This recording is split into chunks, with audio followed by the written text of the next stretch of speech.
11월 마지막 주, 오늘은 좀 수익률 높았던 그런 기업들 중심으로 좀 가지고 왔고요. 지난주랑 조금 겹치는 종목들이 일부 있기는 합니다. 근데 이런 종목들이 지금 시장에서 많이 또 부각을 받고 있고 계속 수익률이 좋다라는 또 의미이기도 하기 때문에 어쨌든 시세가 좀 이어지고 있다라는 측면에서 보시면 좋을 것 같고요. 로이반트 사이언시스, 이거 지난주에 했던 종목이죠. 네, 요거랑 뭐 시네마크 홀딩스, 뭐 에지오스 파머슈티컬스, 에브비, TJX 컴퍼니, 네, 이런 종목들 오늘 좀 가지고 왔습니다. 눈치를 채셨다시피 제약바이오 종목들이 조금 많아요. 근데 뭐 구조적인 원인으로 좀 본다면은 그동안에 제약바이오 기업들을 많이 눌렀었던 그 국채금리, 10년물 국채금리가 이제 4%대 초반까지 떨어지고 있는 그런 추세이기도 하고요. 그러면서 조금 반등을 꾀하는 모습들이 나오고 있고, 물론 개별 이슈도 있긴 하겠습니다만, 그래서 그동안에 많이 빠졌던 종목들 중심으로 조금 반등이 나오는 모습들이 미국 증시 안에서도 보이고 있는 것 같아요. 네, 그래서 그런 것들 좀 최근에는 보이고 있고, 그리고 12월 달에 FOMC에서 금리 인하 확률이 그동안에 좀 많이 낮아졌었잖아요. 뭐 동결할 확률이 좀 많이 올라가고 있는 그런 상황이었었는데, 지금은 또 다시 금리 인하할 확률이 조금 더 올라왔습니다. 그래서 이제 그런 측면들도 성장주로 대표되는 이 제약바이오의 어떤 투심에 긍정적인 영향을 주지 않았나라고 좀 생각을 합니다. 그래서 개별 종목들도 있고, 그래서 한번 좀 내용들 보도록 할게요. 로이반트 같은 경우에는 지난주에 한번 했었어서 아마 기억을 하시는 분들도 계실 것 같아요. 로이반트는 일단 지금 최근에 미국 증시 안에서 주목을 많이 받는 이유 중에 하나가 요겁니다. 그 로이반트의 설립자가 라마스와미라는 사람인데 아마 요즘에 뉴스에서 되게 많이 보고 계실 거예요. 라마스와미라는 사람은 이제 그 트럼프가 아니죠. 일론 머스크랑 이 정부 효율성 부서의 공동 수장으로 이번에 지명이 됐고요. 그러면서 일론 머스크랑 같이 좀 앞으로의 정책 뭐 이런 것들에 대해서 목소리가 많이 무게가 실릴 사람으로 지금 시장에선 평가를 받고 있기 때문에 관심도가 많이 높아지고 있는 상황이고요. 그런 사람이 지금 이제 설립을 한 그런 기업이 로이반트다라는 점에서 로이반트에 대한 기대감도 좀 높아지고 있는 것 같아요. 네, 근데 어쨌든 로이반트는 그런 내용들도 있었고, 그리고 개별적인 기업에 대한 기대감들도 조금 있기는 합니다. 여러 가지 이슈들이 좀 있는데, 제약바이오 기업이고요. 신약 개발하는 회사예요. 대표 제품이 브이타마라고 하는데, 이거 브이타마는 원래는 건선치료제로 나온 건데, 이 건선치료제를 지금 이따가도 볼 거긴 합니다만, 아토피 피부염 쪽으로 적응증을 확대를 하고 있고, 지금 FDA 승인을 좀 기다리고 있는 상황입니다. 네, 그래서 이게 좀 대표적인 제품이라고 보시면 좋을 것 같고요. 그리고 브레포시티닙 이상 연구에서 효능이랑 안정성을 이번에 확인을 했다라고 하는데, 요거는 에브비의 휴미라라는 그 대표적인 제품, 그 블록버스터급 신약이죠. 네, 근데 요게 지금 작년인가 재작년에 특허가 만료가 됐습니다. 그러면서 이제 같은 어떤 효능을 가진 그런 제품이 브레포시티닙이라고 보시면 좋을 것 같은데, 요 파이프라인이 이상 연구에서 효능이 입증이 됐어요. 그러면서 좀 경쟁력을 확인을 했다라고 보시면 좋을 것 같고요. 그리고 뭐 지금 바토클리맙도 있고, 류마티스 관절염 치료제 IMVT1402, 요거는 그 로이반트의 자회사가 이뮤노반트거든요. 그래서 이뮤노반트를 통해서 지금 파이프라인 임상을 진행을 하고 있고요. 이거는 우리나라에서도 최근에 그 한올바이오파마 그 리포트 보신 분들은 아시겠지만, 한올바이오파마가 이뮤노반트 쪽으로 이제 그 라이센스 아웃한 플랫폼이 요 IMVT1402 요 플랫폼입니다. 네, 그렇다 보니까 이게 이뮤노반트가 지금 요 플랫폼을 그래도 파이프라인을 좀 임상이나 이런 데이터가 긍정적으로 나오게 된다면은 한올바이오팜한테도 당연히 긍정적인 어떤 모멘텀이 될 거라고 보고 있고요. 그래서 요거는 국내에서는 좀 가장 큰 수혜주로 볼 수 있을 만한 그런 기업이 한올바이오파마라고 보시면 좋을 것 같아요. 그래서 로이반트가 최근에 부각되면서 우리나라에서도 한올바이오파마도 같이 부각이 되고 있다라고 보시면 될 것 같습니다. 네, 그리고 또 자회사 중에 더마반트라는 회사가 있는데 최근에 오가논이라는 회사가 더마반트 자회사를 인수를 했습니다. 네, 12억 달러에 인수를 했고요. 그러면서 그 더마반트가 보유하고 있던 부채가 지금 2억 8,600만 달러 정도였었대요. 네, 근데 요거를 이제 가져가면서 좀 그러니까 재무 구조가 개선이 됐다라고 보시면 좋겠죠. 네, 그래서 좀 경감이 됐고, 그리고 브이타마 방금 말씀드렸던 그 비스테로이드 치료제, 건선 치료제 대표제였던 이 브이타마가 아토피 피부염 FDA 승인하게 되면은 이제 7,500만 달러 정도 이제 입금이 아니죠. 입금이 아니고 뭐라고 하죠? 그 돈이 들어오게 될 거고요. 그리고 상업 성과에 따라서 9억 5천만 달러의 또 마일스톤이 지급될 예정이라고 합니다. 네, 그래서 이런 것들이 지금 좀 진행이 되고 있어서 로이반트가 뭐 최근에 뭐 실적이나 이런 것들을 뭐 보기가 좀 어렵기는 해요. 뭐 매출액이나 뭐 이런 것들도 크게 의미는 없는데 본격적으로 마일스톤이나 이런 것들을 기대할 수 있을 만한 그런 시기들이 가까워지고 있다라는 점에서 좀 시장에서는 기대감을 가지고 있는 것 같고요. 이게 장기적인 그 주가를 쭉 늘려서 보면은 되게 오랜 시간 동안 로이반트는 좀 박스권이거든요. 그래서 이 박스권, 좁은 박스권인데 이 좁은 박스권을 돌파할 수 있지 않을까에 대한 어떤 기대감을 가지고 있는 것 같아요. 시장에서는. 그래서 이제 개별 이슈나 그런 모멘텀들에 좀 주목을 해보시는 게 좋겠다라고 좀 생각이 들고요. 그리고 두 번째가 시네마크 홀딩스라는 회사인데 시네마크 홀딩스는 최근에 주가 흐름이 상당히 좋습니다. 근데 미국 주식 안에서 사실 이렇게 좀 주가 흐름이 계단식으로 꾸준히 우상향을 하는 주가를 찾는 거는 그렇게 어렵지는 않은 것 같아요. 최근에 워낙에 미국 시장이 좋다 보니까. 어쨌든 그 중에 하나가 시네마크 홀딩스라고 보시면 좋을 것 같고요. 이름에서부터 알 수 있다시피 미국 중남미 지역에서 운영을 하고 있는 영화관 관련한 기업, 상영관을 운영을 하고 있는 기업이라고 보시면은 네, 될 것 같습니다.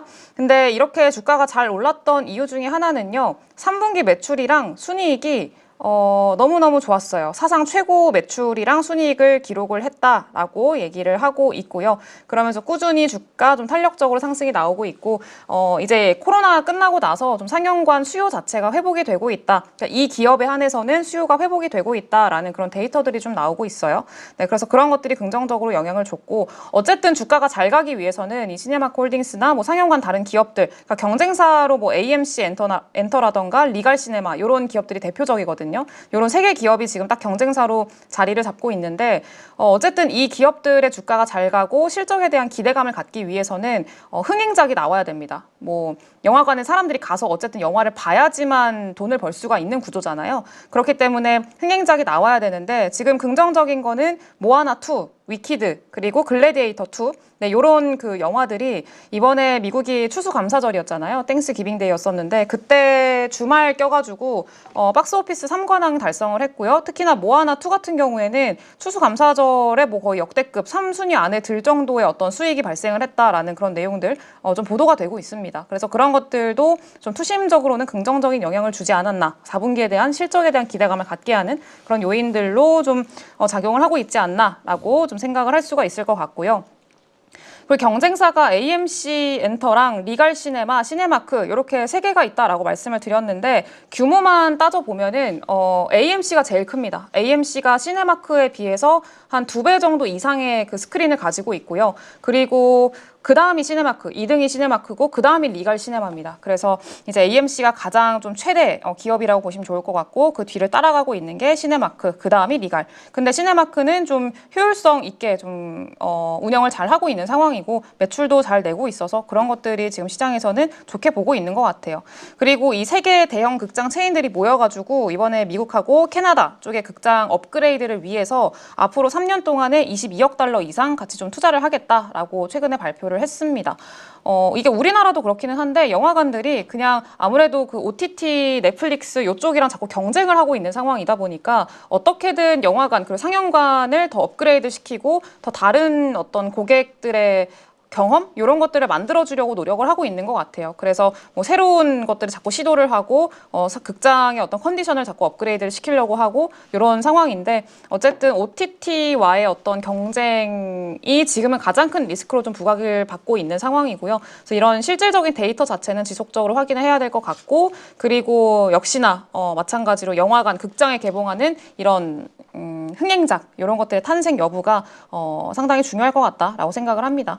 네, 그래서 보면은 뭐 시네마크 홀딩스는 지속적으로 매출 규모나 이런 것들은 잘 늘어나고 있는 그런 상황이고요. 그리고 순이익도 잘 증가를 하고 있는데 내년도에는 살짝 조금 추측하기가 그렇게 쉽지는 않은 것 같아요. 네, 그래서 조금 지켜볼 필요는 있을 것 같고 지금 매출의 그 규모 자체를 비중을 따져보면은 이게 그 어드미션이 티켓입니다. 티켓 판매에서 버는 돈. 그리고 이제 컨세션이 그 매점 판매에서 버는 돈. 막 팝콘이나 이런 거 파는 거 있잖아요. 네, 그런 걸로 버는 돈인데, 보시면은 일단 당연히 그 티켓 판매해서 버는 돈이 가장 많고요. 그 다음이 그거죠. 네, 매점 판매. 네, 그래서 이제 이런 구조로 가지고 가고 있다라고 보시면 좋을 것 같고, 보시다시피 3분기 지금 매출이나 뭐 어닝이나 이런 것들이 굉장히 큰 폭으로 늘어나고 있다라는 것들이 상당히 긍정적이라고 보시면 좋을 것 같아요. 네, 근데 최근에는 웨드부시 쪽에서 투자 의견을 좀 하향 조정을 했습니다. 네, 투자 의견을 하향 조정을 했는데 원인은 뭐 당연히 뭐 수요라던가 그리고 지금 뭐 OTT와의 경쟁, 심화 이런 것들에 대한 우려감으로 내려잡았는데 조금 엇갈리고 있다 이렇게 좀 보시면 좋을 것 같아요. 근데 실적이 좀 잘 나오고 있어서 결국에는 그런 것들이 어쨌든 주가를 끌어올려주는 원동력이 되기 때문에 이번 4분기 실적이 좀 긍정적으로 나온다라고 하면은 아마 앞으로도 좀 계속 좀 기대감은 끌고 갈 수 있을 정도의 움직임 나오지 않을까라고 좀 생각이 들긴 합니다. 네, 그건 계속 지켜볼 만한 필요는 있어 보이고요. 그리고 에지오스 파머슈티컬스는 지난번에 한번 좀 간단하게 하기는 했는데 에지오스 같은 경우에도 제약바이오 기업이에요. 근데 희귀 유전대사 질환 이쪽에 좀 특화된 그런 기업이고요. 최근에 레이먼드 제임스 쪽에서 겸상적혈구병 치료제에 대한 잠재력이 높다라고 하면서 투자 의견을 상향을 했고요. 원래 경쟁사가 화이자의 경쟁 약물이 있는데 그 옥스브리타라는 경쟁 약물이에요. 근데 이 경쟁 약물 화이자의 경쟁 약물이 지금 그 철수를 했습니다. 근데 이유가 부작용 때문이었어요. 뭐 좀 심각한 부작용이 있었대요. 그래서 네, 그래서 부작용이 뭐죠? 네, 부작용이 좀 많이 심각해가지고 그래서 일단 철수를 했고 경쟁 약물이 철수를 하니까 당연히 이 회사한테는 좀 긍정적으로 작용을 하겠죠. 네, 그러면서 최근에 주가 흐름이 상당히 좋았었고요. 그리고 지금 좀 기대를 하고 있는 거는 이 겸상적혈구병. 네, 요거가 이름이 그 마타피밧이라고 하거든요. 네, 마타피밧이라는 그 실험약인데 경구용입니다. 먹는 약이에요. 네, 근데 이게 지금 라이즈업 연구 진행 중인데 이 라이즈업이 그 3상 임상 진행 중입니다. 그래서 3상 임상 현재 진행 중이니까 결과가 내년 말쯤에 그 데이터가 발표가 될 거래요. 그 탑라인 데이터가. 그래서 내년 그 결과를 보고 아마 더 추가적으로 기대감이 유입이 되거나 좀 그렇게 되지 않을까라고 좀 생각을 하고 있어요. 그래서 이거는 일정은 계속 좀 확인해 보실 필요는 있을 것 같고요. 그리고 이제 보라시데닙 FDA 승인이 최근에 좀 이루어졌습니다. 그러면서 11억 달러의 마일스톤이 들어올 예정이고요. 그리고 골수 이형성 증후군 치료제 테바피밧이라는 그 제품이 있는데 이것도 FDA 희귀 의약품 지정이 됐습니다. 그래서 이 7년 정도 뭐 저작권 유지를 할 수가 있고 그리고 뭐 세금이나 이런 것들도 좀 감세해주고 네, 이런 뭐 장점들이 있긴 한데 어쨌든 지금 이상 임상 진행 중이어서 또 임상 그 진행 과정에 따라서 기대감이 좀 달라질 수 있겠다라고 생각이 들어요. 근데 결국엔 지금 제일 중요한 거는 3상 임상 결과가 발표되는 이 미타피밧 겸상적혈구병 치료제 화이자라는 그 경쟁이 좀 제거된 네, 그런 약물에 대한 기대감이 지금은 가장 높다라고 보시면 될 것 같아요. 근데 에지오스는 뭐 마일스톤 지급에 대한 기대감이 있긴 한데요. 뭐 그거는 뭐 긍정적이죠. 현금이 어쨌든 들어오는 거니까 그걸로 재무 상황이 뭐 돈을 그렇게 막 많이 벌고 있는 상황은 아닙니다. 제약바이오, 여타 제약바이오 기업들의 재무와 좀 비슷한 상황인데 어쨌든 현금을 좀 창출할 수 있고 그 기술력에 대한 인정을 받았다라는 거가 지금 시장에서는 좀 긍정적으로 평가를 받고 있는 요인인 것 같아요. 네, 그래서 지금은 좀 데이터에 주목을 하시는 게 좋지 않을까라고 생각을 하고 있고요. 그리고 네 번째도 에브비라는 기업인데 에브비는 아마 많이들 들어보셨을 거고 방금도 살짝 언급을 했던 네, 방금도 살짝 언급을 했었죠. 네, 근데 에브비는 대표 제품 휴미라입니다. 네, 휴미라가 지금 작년 기준으로 했을 때 5손가락 안에 드는 그런 블록버스터급 신약이에요, 매출이. 근데 이 휴미라가 특허가 만료가 됐다고 말씀을 드렸잖아요. 특허가 만료가 되니까 당연히 바이오 시밀러 제품들이 많이 나오겠죠. 그래서 실제로 지금 에브비 같은 경우에는요. 보시면은 휴미라의 매출 비중이 26%로 제일 높아요. 네, 그래서 이 휴미라의 판매량이 굉장히 중요한데 이 바이오시밀러들이 좀 많이 진입을 하면서 그 바이오시밀러에는 암젠도 있고요. 암젠도 최근에 냈었고 그리고 그 삼성 바이오도 있습니다. 삼바 휴미라도 이제 그쪽에서도 그 휴미라 바이오시밀러 내가지고 같이 좀 경쟁에 참여를 하고 있는 상황이죠. 그래서 어쨌든 에브비한테는 좋지는 않죠. 그런 것들은. 그래서 휴미라가 실제로 작년부터 해가지고 이 휴미라 매출이 뚝뚝뚝뚝 떨어지고 있어요. 그래서 매출이 계속 좀 떨어지고 있으니까 대표 약물인데 요거를 대체할 수 있을 만한 약물이 지금 딱히 없다라는 뭐 다른 파이프라인들이 있긴 하지만 약물이 딱히 없다라는 그런 좀 평가들을 받고 있어서 주가의 흐름도 최근에 좀 보시면은 그렇게 뭐 좋지는 않았었습니다. 그래서 자꾸 좀 변동성이 되게 커요. 네, 근데 최근에는 좀 개파락으로 툭 떨어지는 이런 모습들 급락 나왔던 요때가 얼마 전이었어요. 11월 달이었었는데 요때 이 이유가 조현병 신약 그나마 좀 기대를 하고 있었던 모멘텀이었었는데 이 조현병 신약이 임상 2상이 실패를 했습니다. 네, 그래서 임상 2상에서 딱히 그 일상에 비해서 개선점을 발견하지를 못했고요. 그래서 다시 이상 임상이 들어가야 되는데 그 일정은 아직 안 나왔어요. 그래서 그거는 조금 더 지켜봐야 될 필요는 있을 것 같고요. 그리고 경쟁 제약사인 브리스톨 마이어스 스퀴브라는 기업이 있는데 요거가 이 기업이 에브비가 이렇게 급락했을 때 반사 수혜로 당일 10% 넘게 급등을 했었습니다. 그래서 이런 흐름들이 좀 있다라는 거 체크를 해보시면 좋을 것 같고요. 그리고 지금 최근에는 주가가 좀 반등을 하고 있는 상황인데 아마 이거 뭐 갭을 메꿀 수는 있을 것 같아요. 과거에 워낙에 또 급락이 나왔었고 갭을 이렇게 툭 떨어뜨려 놨기 때문에 지금 최근에 제약바이오에 대한 어떤 기대감들 그리고 구조적인 국채 금리 이제 하락이라던가 금리 인하라던가 이런 이슈들로 인해서 갭을 메우러 갈 수는 있을 것 같은데 이 상단을 돌파하는 거는 또 이 휴미라의 어떤 좀 매출 감소를 상쇄시킬 수 있을 만한 추가적인 뭔가가 좀 필요하다고 생각이 들어요. 그래서 에브비는 그거를 좀 중점적으로 체크를 하는 게 좋지 않을까라고 생각을 하고요. 그리고 최근에 알리아다 테라피틱스라는 기업을 한 2조 원 정도에 인수를 했습니다. 14억 달러에. 근데 이것도 뭐 앞으로 이 알리아다 테라피틱스가 어떤 시너지 효과를 낼지는 조금 지켜보기는 해야 될 것 같아요. 근데 일단 지금 이런 상황에서 새로 기업을 인수를 했다라는 게 조금 재무적인 부담으로 다가오는 것 같아요. 투자자들 입장에서는. 네, 그래서 이런 것들은 좀 참고를 해보시면 좋을 것 같고요. 그리고 올해 10월 달에 파킨슨병 치료제 바이알레브 FDA 승인 받았습니다. 근데 요거는 그냥 그 정도? 이거 승인을 받고 FDA 승인을 받고 이후에 조현병 신약이 실패해가지고 주가의 변동성이 좀 컸어요. 네, 그래서 그거는 보시면 될 것 같고 보시다시피 매출액이 조금 감소하고 있어요. 좀 올랐다 적어졌다 이렇게 좀 반복이 되고 있기는 합니다만 내년 1분기 매출액은 더 줄어들 걸로 지금 예상을 하고 있거든요. 워낙에 휴미라 그 비중이 점점 줄어들고 있고 매출이 뚝뚝 떨어지고 있어서 이제 그거가 지금은 제일 좀 중요하지 않나라고 생각을 합니다. 근데 최근에 또 오히려 여기 뭐죠? 리링크 파트너스 쪽에서는 투자 의견을 상향 조정을 했습니다. 아웃퍼폼으로. 근데 그 이유가 너무 빠졌다. 그래서 지금의 하락이 오히려 기회가 될 수 있다라는 그런 의견을 좀 내세우면서 이제 투자 의견을 상향 조정을 했다라는 것들은 참고를 해보시면 좋을 것 같아요. 그래서 과대 낙폭에 따른 반등은 나올 수 있겠는데 그 이상은 계속 좀 임상 결과나 이런 것들은 좀 지켜봐야 될 것 같다라고 생각이 들고요. 그리고 마지막으로는 TJX 컴퍼니라는 기업인데 지난주 금요일 날 미국 증시가 그 소매업체들 중심으로 되게 많이 강세를 보였었잖아요. 블랙 프라이데이가 온라인 매출이 일단 최고치로 많이 늘었다라는 그런 기사들도 보도가 됐었고요. 네, 그러면서 지금 블랙 프라이데이나 그리고 소비에 대한 그런 기대감들이 많이 올라오고 있어요. 실제로 미국 내부적으로 소비가 많이 약화되고 있기는 한데 그래서 그 블랙 프라이데이 지나고 나서 주가 흐름들 보면은 그 소매업체들 분위기는 좋았는데 그 중에서 그 백화점 기업들은 되게 주가 상황이 안 좋았었거든요.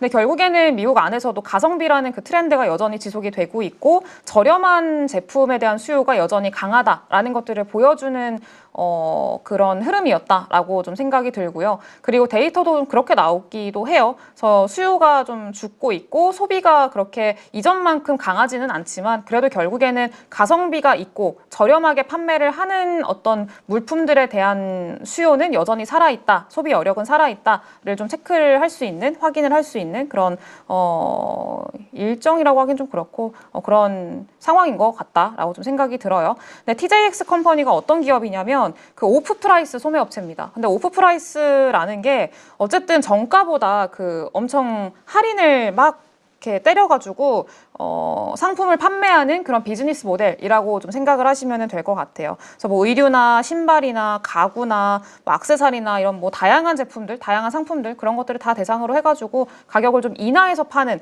그런 느낌이라고 보시면 좋을 것 같고요. 그래서 브랜드가 만든 건데 그거에 재고들이 있을 거 아니에요. 안 팔린 것들. 그래서 그런 재고들을 좀 이제 가져와서 시즌이 지났다거나 재고로 남았다던가 이런 것들을 좀 떼와가지고 저렴하게 매입을 해요. 매입을 해서 요거를 좀 할인을 해서 저렴한 가격에 판매를 하는 거죠. 네, 그래서 이제 그런 것들이 조금 지금 최근에 미국 증시 안에서도 미국 안에서도 좀 수요가 높은 상황인 것 같아요. 그래서 오프 프라이스라고 하면은 우리나라로 좀 예시를 들면은 현대백화점 가면은 뭐 그 더현대 아울렛 막 이런 거 있잖아요. 네, 그런 거 그리고 뭐 신세계에서 나온 뭐 스타필드나 이런 것들, 네, 그런 것들이 좀 예시가 되지 않을까라고 생각을 하고 있고요. TJX 같은 경우에는 뭐 TJ 맥스 그리고 마쉘, 뭐 홈굿즈 이런 것들 브랜드 운영을 하고 있고 대부분 다 오프 프라이스 저렴하게 판매하는 소매 업체라고 보시면 될 것 같아요. 그래서 가성비라는 트렌드에 맞는 기업이라고 보시면 될 것 같고요.